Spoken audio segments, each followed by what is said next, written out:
Graça e paz, queridos. Mais uma vez aqui nos encontramos a fim de ler e meditar na palavra do Senhor. E antes de fazer isso, passar ao estudo, nós queremos falar com o nosso Deus. Também, desde já, agradecendo pela sua atenção, pela sua conexão, que Deus possa muito abençoá-lo. E nessa oração eu quero incluir você que está conectado neste momento, nesse vídeo. Pai querido, abençoa cada um que está conectado neste vídeo, que possa ser abençoado pelo Senhor, segundo a sua realidade e a sua necessidade. Nós clamamos e agradecemos na certeza que o Senhor nos ouve, em nome de Jesus, e que o Senhor repreenda tudo aquilo que não vem de Ti, tudo aquilo que é possível nos atrapalhar na comunhão contigo e no ouvir da Tua voz e receber a Tua ministração. Nós oramos agradecidos, queremos ser instrumentos através deste estudo, dessa ministração, queremos falar e falamos em nome do Senhor Jesus. Muito obrigado. Amém. Nós leremos para essa reflexão no Evangelho de João, capítulo de número 5, o versículo de número 39. Que nos diz assim a palavra do Senhor. João 5, 39. Examinais as Escrituras, porque julgais ter nelas a vida eterna, e são elas mesmas que testificam de mim. Então disse Jesus, examinai as Escrituras, porque julgais ter nelas a vida eterna, e são elas mesmas quem testificam de mim. São palavras do próprio Senhor Jesus Cristo. Introdutoriamente, nós queremos dizer que algumas pessoas, alguns pregadores, ou professores, e antes de falar, para poder preparar um sermão ou um estudo, então preparam ali o sermão ou o estudo e depois procuram o texto para poder justificar ou explicar com o texto aquilo que disseram, de fato justificar ali o sermão ou o estudo. Isto é tremendamente condenável dentro dos parâmetros normais, dos princípios, principalmente da fé reformada, em fazer ou ter tal procedimento. Porque não devemos usar a Bíblia para poder justificar o que queremos dizer, e sim, devemos fazer com que a palavra fale e não nós. Então isso é tremendamente condenável, à luz da hermenêutica, à luz da homilética, à luz da apologética, à luz da exegese. E nós devemos, são todas técnicas ou ciências através das quais nós procuramos ser o mais fiéis possível ao texto. O texto bíblico, e portanto não podemos querer usar a Bíblia como um amuleto para dizer aquilo que entendemos que Deus está dizendo. Não, Deus precisa dizer e não nós, de maneira alguma nós. Também é importante destacar que todas essas ferramentas, homilética, exegese, hermenêutica, apologética, são todas como que panelas que nós usamos no preparar da comida. Algumas panelas ali até com um fundo já queimado, mas que são usadas na cozinha. Não devem ser trazidas para a mesa. Na mesa nós trazemos aquele prato bem enfeitado, aquele alimento saboroso, bonito aos olhos, para poder ser servido e saboroso. Mas usamos isto lá na cozinha, no preparamento da mensagem. Vamos procurar usar a palavra mensagem, que servem tanto para um estudo bíblico, como também para um sermão. E quando trazemos a palavra, trazemos o resultado desses estudos que fizemos antes. Também é importante destacar que alguns mensageiros usam a dialética. A dialética é uma técnica usada principalmente em alguns meios, e por alguns mensageiros, que ele diz alguma coisa em parte do sermão e diz, é contraditório, que pode ser entendido de forma contraditória em outra parte. Ou senão ele acaba usando certas expressões com sentido dúbio. Pode significar isto ou pode significar aquilo. Nós entendemos que na Bíblia não existe dialética. A Bíblia diz o que ela diz, de forma direta e de forma clara. E, portanto, aqueles que pregam a Bíblia não ficam dizendo coisa e desdizendo, ou dizendo coisas com sentidos dúbios. Não se deve pregar aquilo que precisa de explicação depois do que foi pregado, né? Portanto, devemos pregar de forma clara e de forma direta. E nós observamos que os sermões bíblicos e os sermões que estão na Bíblia são todos assim, de forma clara e de forma direta. Embora há sim algumas coisas, diz o próprio apóstolo Pedro acerca de Paulo, né, que há certas coisas difíceis de se entender. Sim, se Pedro disse isso, porque nós não diremos. Agora, e isto é bíblico, no entanto, as coisas mais simples das Escrituras são as mais importantes e as necessárias. As coisas complexas e difíceis de entendimento para alguns são, de fato, se alguns não entenderem, não vai alterar com relação à salvação de tais. Visto isto, nós queremos deixar aqui o tema de hoje, que é como fazer um estudo e um sermão bíblico, né? Uma exposição bíblica. Vamos procurar usar a palavra, como já dissemos, mensagem, seja através de sermão, de um estudo, mas que seja bíblico. Primeira coisa, numa mensagem bíblica, nós partimos do texto, né? Partimos do texto ou assunto. Por que eu coloquei texto ou assunto? Porque, de fato, sempre partimos do texto. No entanto, de repente alguém, em uma palestra, por exemplo, pode nos ter dado o assunto. E nós vamos procurar, então, um texto de acordo com aquele assunto proposto, dentro daquele assunto, e a partir do momento em que, em espírito de oração, encontramos o texto, nós vamos passar a explorar o texto, a estudar o texto, e vamos dizer, dentro daquele assunto proposto, mas somente aquilo que o texto nos diz e que dele extraímos, obviamente, com as devidas aplicações, né, do nosso e ao nosso dia a dia. Mas sempre é o texto quem deve falar. Quem fala é o texto. Quem fala não pode ser o mensageiro. Por isso, uma palavrinha pequena, mas que deve ser muito usado, muito pouco usada nas mensagens bíblicas, muito pouco usada, é o eu, né? Porque não sou eu quem estou dizendo. Portanto, o mensageiro bíblico, ele sempre busca dizer, a Bíblia diz, Deus diz, né? A Escritura diz,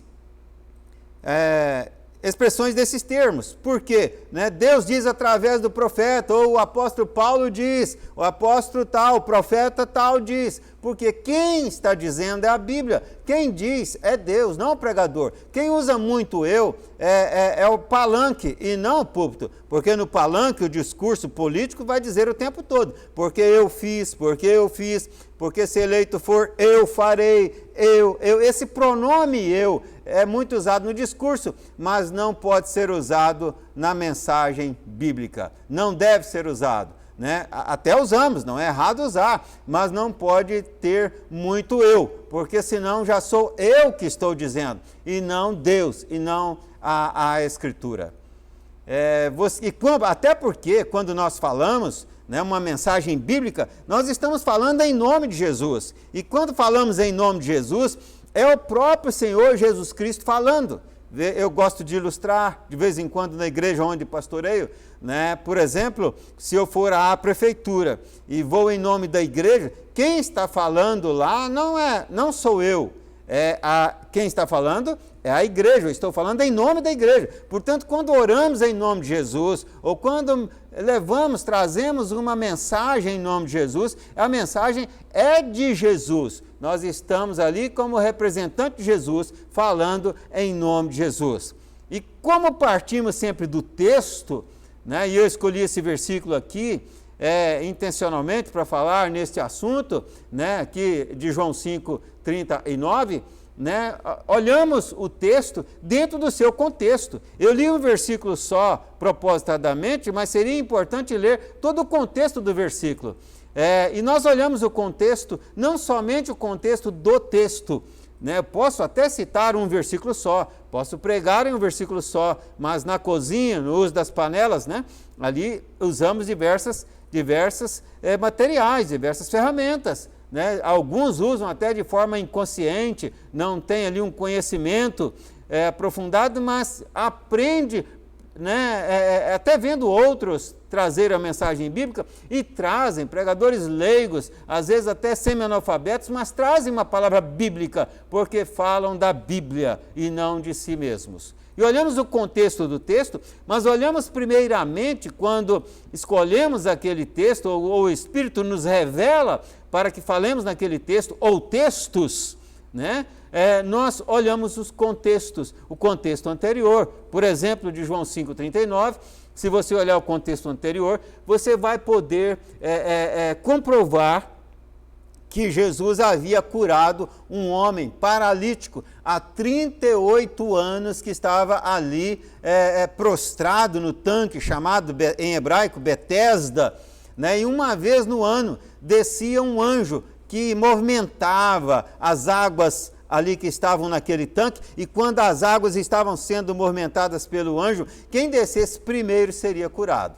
Como aquele homem não era ali paraplégico, né, ele sempre descia alguém antes dele e ele não conseguia. Havia ali, diz a Bíblia, muitos enfermos. E Jesus, vendo aquele homem, interessante, havia muitos e Jesus se refere diretamente a um. E Jesus lhe pergunta, olha, falando com ele, né? E ele diz, Senhor, estou aqui, mas toda vez que um anjo move as águas, alguém desce primeiro e eu não consigo. E Jesus pergunta, queres ser curado? E ele responde que sim, e Jesus então dá a ordem para ele, então toma o teu leito, levanta e anda, quer dizer, vai-te embora. Né? E exatamente naquele momento, as pernas do homem se ajustam, seu corpo se normaliza. Normalmente pessoas que estão aí, né, nessa idade toda, né, paralíticos, normalmente as pernas ficam raquíticas. Imagina as pernas daquele homem sendo engrossadas, né, o sistema circulatório voltando, ou se é que tinha funcionado em algum tempo, funcionando normalmente, e aquele homem se colocando em pé, se firmando sobre as suas pernas, tomando ali o seu leito, né, seu colchonete, digamos assim, e indo embora. E os judeus ficaram sabendo disto, e os judeus começam a arguir aquele homem que havia sido curado. Quem é que o curara? Mas o homem não sabia, pois Jesus não havia se identificado.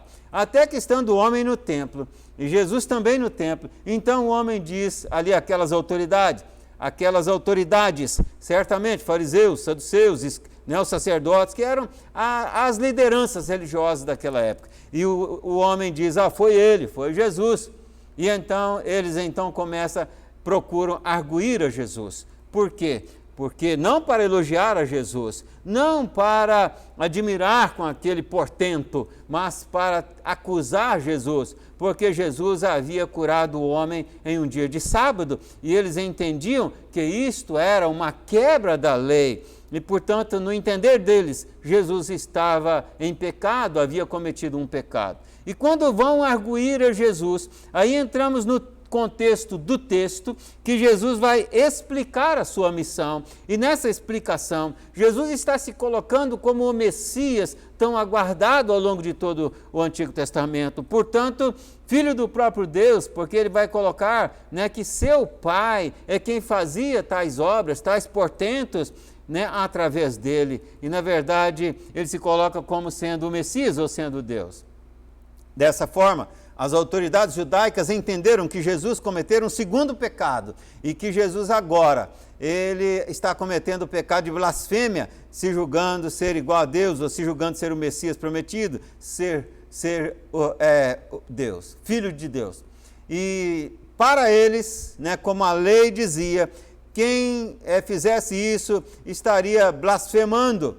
Né? Quem se dissesse ser igual a Deus estaria blasfemando, e o pecado da blasfêmia deveria ser punido com a morte. Portanto, a partir de então, eles vão procurar de todas as formas matar a Jesus, até que de fato vai chegar a hora e eles vão assassiná-lo. Por quê? Porque no entender deles, Jesus havia cometido o primeiro pecado, fazer trabalho no dia de sábado, curando o homem segundo o pecado, blasfemando contra Deus, portanto, condenável, deveria ser condenado à pena de morte. Só não fizeram isso de imediato por temor do povo. Esse é o contexto do nosso próprio texto.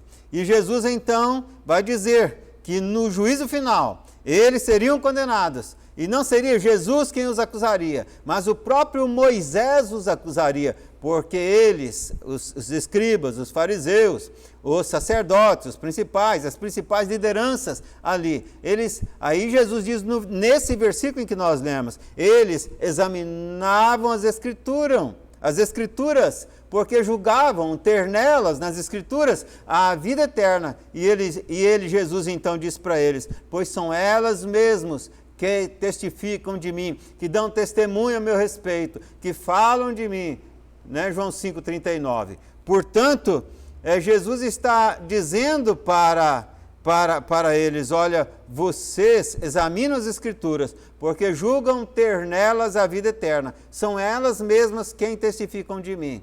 Né? Quer dizer, Moisés diz isso. Então, o próprio Moisés, a própria Escritura é quem vai acusar vocês. E eu sou o Messias e vocês não creem em mim.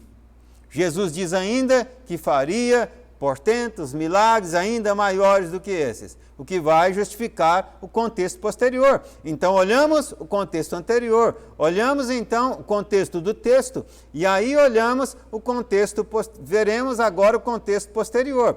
Retirando-se dali, Jesus vai para um local deserto, e ele já sabia o que ele haveria de fazer, um próximo portento, como ele havia dito, no contexto do texto, ainda maior. E lá, chega uma grande multidão, e Jesus se dirige a um dos seus discípulos, a Filipe, mas sabendo o que ele estava para fazer, ele está de fato testando a Filipe, e ele vai dizer a Filipe, olha, com relação à grande multidão, que como é que iria dar comida para aquela multidão? Pois havia ali 5.000 homens, e observem bem, o texto diz 5.000 homens, porque naquele tempo não se usava contar mulheres e crianças. Então, se nós formos aqui um cálculo grosseiro, colocando por baixo, acrescentando mulheres e crianças, certamente haveria ali mais de 10.000 pessoas.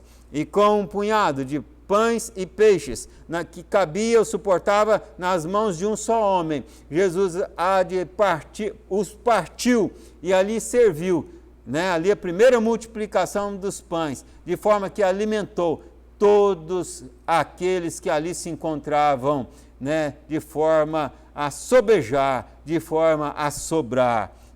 Então Jesus fez mais aquele portento, porque esses portentos, de fato, testificavam que ele era o Messias, esperado ao longo de toda a Escritura. É assim que se prepara uma reflexão bíblica, olhando o contexto do texto, mas olhando também o contexto anterior, para não pegar o bonde andando, para não dizer o que o texto não está dizendo, e olha-se sempre o contexto posterior. Podemos pregar em um versículo só, mas sim, temos que analisar sempre, observar o contexto, porque o sermão ou o estudo, a mensagem precisa ser bíblica. Não importa se é uma classificação homilética, como uma reflexão temática ou histórica, narrativa, uma homilia textual ou expositivo, mas o que de fato importa é que seja bíblico, absolutamente bíblico, que Deus fale através dessa mensagem. E para ser bíblico, é importante olhar o tipo de texto que estamos lendo. Se, por exemplo, entre os 5 primeiros livros da Bíblia, chamamos Pentateuco, Penta, 5, que são os 5 primeiros livros escritos por Moisés, Gênesis, Êxodo, Levíticos, Números, Deuteronômio, ou se é um livro histórico, que vai aí Josué, Juízes, Ruth, Samuel, Reis, Crônicas, Esdras, Neemias, Esther, ou se é um livro poético, Jó, Salmos, Provérbios, Eclesiastes, Cantares, ou se é um livro profético que vai de Isaías até Malaquias e depois no Novo Testamento as Revelações, ou também conhecido como Apocalipse, se é um livro como um dos 4 evangelhos, né, inclusive o nosso texto, que os evangelhos são como que 4 redações feitas por 4 autores diferentes do mesmo tema, ou também podemos olhar os 4 evangelhos como 4 fotos batidas de ângulos diferentes da mesma pessoa, que é Jesus Cristo, né? Ou se é um livro histórico, como o livro de Atos, ou uma carta, né? Que vai desde Romanos até Judas, seja a igreja ou seja a pessoa, como Timóteo, Tito, Filemão, por exemplo. Por que isso é importante? É importante porque você não lê, você não estuda um texto histórico na mesma lógica que você estuda ou ouve uma poesia, por exemplo. Você não olha uma revelação na mesma lógica que você lê, que você ouve uma lei que está lá, por exemplo, no Pentateuco. Então é importante entender, não podemos ler a Bíblia, né, de qualquer forma, temos que ler observando, isso é história, isso é lei, isso é carta, isso é poesia, né, de que se trata o texto. Nós temos poesia, por exemplo, no Novo Testamento. Romanos 13 é um capítulo, embora uma mensagem riquíssima, mas também escrita em forma de poesia. Se você, e outro detalhe importante, é que se você só tiver um versículo para defender uma tese bíblica, para trazer uma mensagem bíblica, e você firmar uma doutrina em um versículo só, por favor, não traga a mensagem, porque você não tem nenhum. Sabe por quê?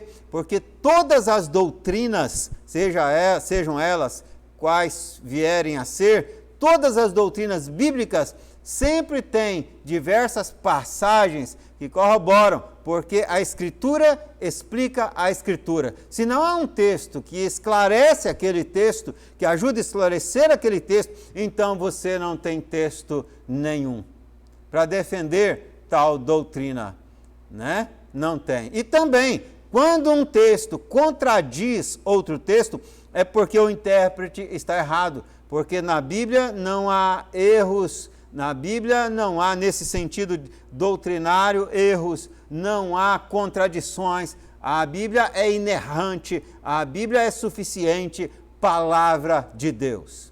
Por isso, gastamos tanto tempo estudando, né? Eu gasto pelo menos 2 dias para preparar uma mensagem.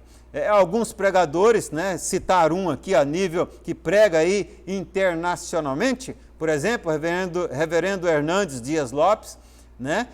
Um deles, poderia citar diversos, e num de seus sermões, intitulado Sermões Positivos, né, ele diz que ele gasta em média 15 horas para preparar uma mensagem. Ora, alguns tomam um texto aqui, hoje e amanhã já estão trazendo a mensagem, né? Quer dizer, enquanto mais culto, enquanto mais sábio, na verdade, mais se estuda, mais se dedica. Meus melhores professores sempre foram aqueles que mais estudavam, né? Que mais estudavam. Deus pode mudar um sermão na hora de pregar.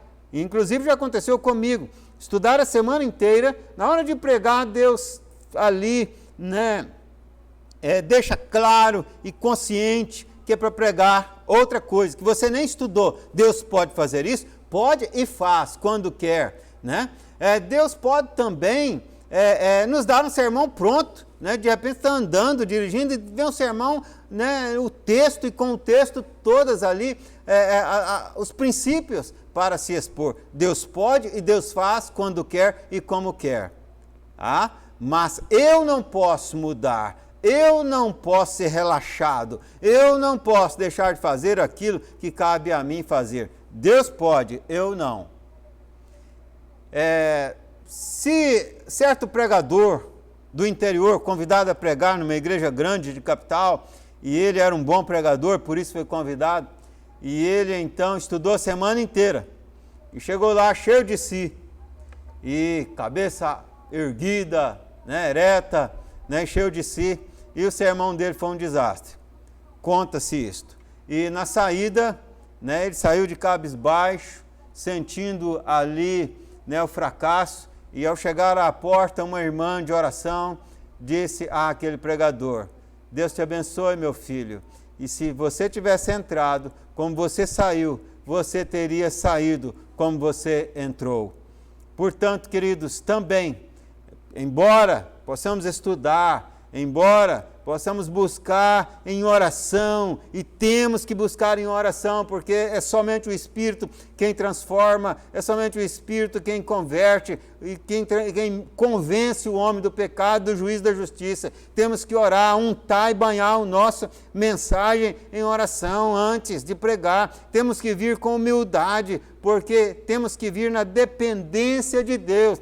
Porque quando nós, o mensageiro, pensar, confiar em si, então não será usado pelo Espírito Santo de Deus. Quando o mensageiro pensar que sabe bastante, não precisa estudar, então ele ainda não sabe que não sabe. Mas quando ele sabe que não sabe, já sabe alguma coisa, porque sabe que não sabe. E aí Deus há de usá-lo. Sem oração, a mensagem fica sem unção, e sem unção não tem transformação, não tem. Você pode fazer o povo rir, pode fazer o povo chorar, mas será apenas um show, não haverá frutificação, não haverá ministração do Espírito no íntimo, que isto é só o Espírito Santo de Deus que pode fazer. Temos que entender que estamos pisando em um terreno espiritual, estamos pisando em um terreno sobrenatural, né? E temos que agir com temor e tremor diante de Deus. Não podemos confiar em nós mesmos. Temos que nos colocar completamente na dependência de Deus, para que Ele fale. E então, isso não quer dizer que não possamos usar o eu em dado momento, não possamos usar uma ilustração, não possamos contar uma experiência. Podemos sim, chamamos isso de janelas dentro da reflexão, mas a experiência, inclusive Jesus usava certa didática nesses termos nas suas mensagens, né? A experiência minha ou do outro, né? A ilustração montada ou real, mas elas têm que estar dentro da reflexão de forma adequada e não pode ser mais importante do que a palavra, e para poder sim ajudar a clarificar, né, ali a reflexão de forma aplicativa no ouvinte, que vai recebê-la para a sua vida a mensagem de forma mais clara, facilitando a compreensão do ouvinte, mas não como exibição e não como ou não para mandar recado para alguém, fazer ponte, não. O objetivo do mensageiro tem que ser falar em nome de Jesus aquilo que Jesus está dizendo. Deus pode usar uma criança, uma mensagem, Deus pode usar um homem, uma mulher, Deus pode usar um analfabeto. Já ouvi e já recebi ministração de Deus através de pessoa que mal sabia ler, mas que a unção, né, e também a palavra bíblica ali ministrada mexeu, né, e operou ministrando ao meu coração. E certamente dos demais que ali se encontravam. E de repente Deus pode não usar um doutor, né? Por quê? Se ele estiver cheio de si, se ele não estiver na completa dependência de Deus. O versículo que nós lemos é simples: examinai as Escrituras, porque julgais ter nelas a vida eterna. São elas mesmas quem testificam de mim. Eu usei esse versículo por causa do contexto em que ele está. Muitas vezes nós o citamos de forma equivocada, né? Você tem que examinar as Escrituras, hein? Porque a Bíblia diz para você, e de fato diz, né? E não é errada essa citação, só que no contexto do texto nos ajuda a entender ainda de forma mais profunda, mais rica e real, né? E também fazermos a aplicação de forma mais clara, mais direta, né? E correta também. Diante de esse versículo tão simples, e as coisas mais simples, como crer, por exemplo, examinar as Escrituras, são as mais importantes. Aquelas coisas complexas, né, de fato, se alguém não entender, não tem problema, porque não vai alterar com relação à salvação. Mas nas coisas simples, normalmente são fundamentais na nossa vida cotidiana e em nossa salvação. O próprio apóstolo Paulo, em Efésios 6, versículo 19, ele pede que a igreja ore por ele. Ora, grande era a responsabilidade que ele sentia, né, de ter que pregar o Evangelho. E grande é essa responsabilidade de todos os que pregam o Evangelho. Portanto, se o próprio apóstolo Paulo pediu que a igreja orasse por ele, que dirá eu? Portanto, nós somos e carecemos das orações. A igreja deve orar pelos seus mensageiros, aqueles que falam em nome do Senhor, porque grande é a nossa responsabilidade. Grande é o privilégio, mas também grande é a nossa responsabilidade, porque daremos conta diante de Deus de tudo aquilo que dissermos. Portanto, orem por mim, preciso muito das orações. E que Deus abençoe, que os mensageiros que estão ouvindo esta palavra possam sempre se basear na palavra. Talvez muitos digam, eu não sou pregador, não sou professor em igreja e nada, mas você pode ser um pai, você pode ser uma mãe e que precisa trazer, ou virá a ser, e que precisa trazer a mensagem de Deus na sua casa, para os seus filhos, ou talvez até os filhos para os pais, e portanto é importante lembrar disto, trazer a palavra de Deus, mas você não poderá divulgá-la se você não conhecê-la. Que Deus te abençoe. Em nome de Jesus. Amém. Conheci um grande amigo. Ele é filho de Deus, Pai. O seu nome é Jesus Cristo. E nele a gente pode confiar. A gente pode confiar. Jesus, Jesus. Nele a gente pode confiar. A gente pode confiar. Jesus, Jesus. Nele a gente pode confiar.